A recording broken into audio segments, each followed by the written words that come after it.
everybody. My name is Bin-Hua Lin. I'm going to give a very brief overview on liquid interface science at NSF ChemCars. ChemCars is located at Sector 15 at the Advanced Photon Source at Argonne National Lab in Chicago. And there are total 35 sectors at ChemCars, which is runs a 68 beamlines. About half of them are funded by DOE-BS, and they are APS sectors. And the other half, with the 33 beamlines, are funded by other government agencies or industries, government agencies such as NSF and NIH. And these are not APS sectors, and they're called Collaborative Access Teams, CATs, and ChemCars is one of those. CATs were funded by NSF. ChemCars is a national user facility dedicated to synchrotron X-ray research in chemistry and materials research.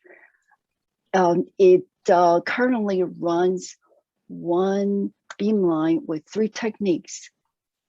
There's this small molecule crystallography that runs in the B hutch and D hutch, and there's the liquid interface scattering in C hutch, and then the anomalous small angle X-ray scattering that is in the D hutch. These 3 stations are run in tandem, meaning one technique at a time. And we have been funded to build a second beamline that will be built just next to this beamline, which should be up and running after the APS upgrade in 2024. A liquid interface will run 50% of the time in the second beamline, which will more than double our capacity for the liquid interface user community. So here we're showing the C station that houses this liquid interface scattering instrument. In this picture, the Langmuir-Travis is sitting here. There are other sample environments, such as for liquid-liquid interface or some liquid metal interface or other special samples that could sit here if these users are running. So the X-ray beam comes in from the synchrotron from the right, and it was deflected by this single crystal to the sample surface.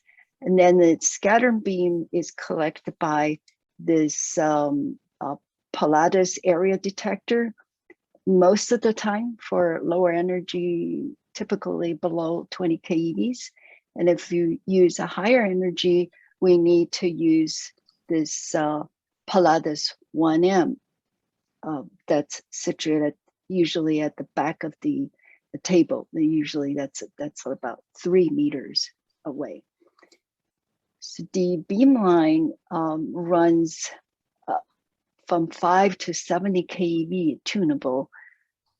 And I already mentioned that this instrument is a single steering crystal geometry, and they currently now have a double crystal steering geometry, which we're not going to cover here.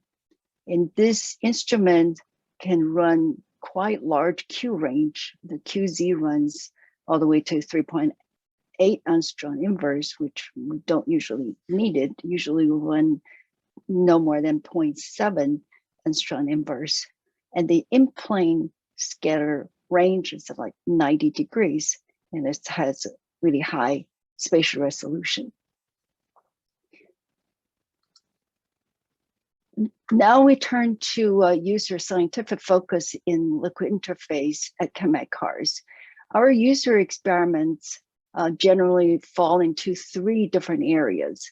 The first area is the chemistry of a life processes at the liquid interfaces, For example, the study of lipid recognition in structural immunology or antimicrobial peptide selectivities.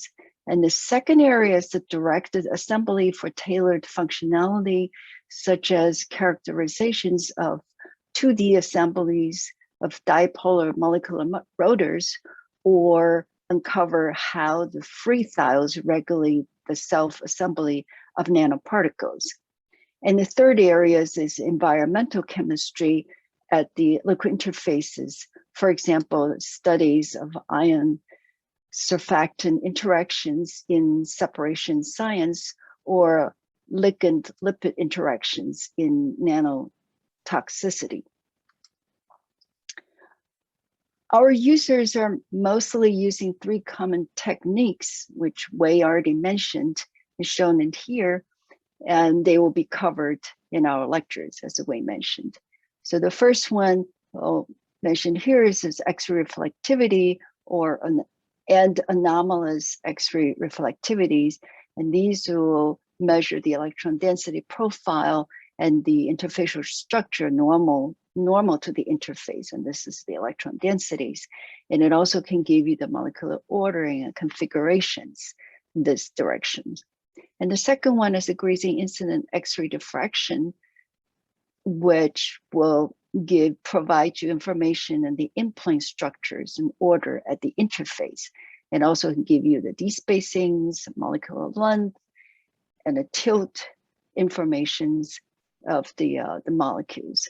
And the third one is X-ray fluorescence near total reflection at the liquid interface. And this is a very powerful technique, and it's element selective, and it provide information as a preferential binding and coverage of our target metal ions.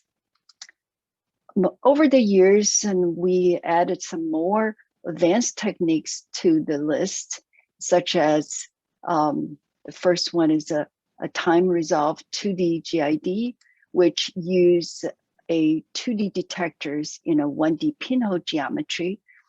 The time resolution of this technique depends on the intensity of the signal of your samples. Typically is on the 10th of a second. This is a very useful technique, not only for measuring the dynamics of the system, such as here we're showing the interface's 3D crystallization from a 2D system, but also for a quick 2D mapping scans, meaning you can do scan along this direction to search for unknown features. And the second one is a time-resolved grazing incident of specular scattering, showing here.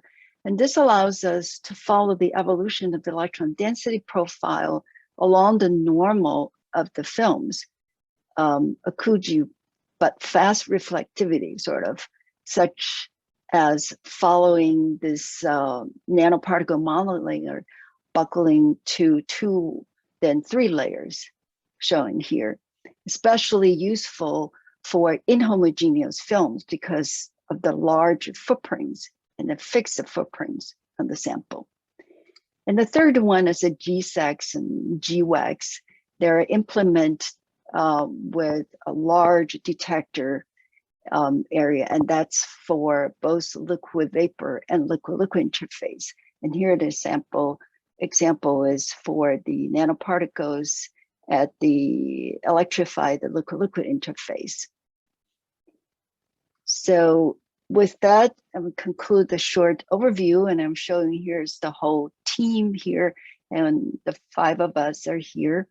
And we have our Beamline staffs and PI and co-PIs.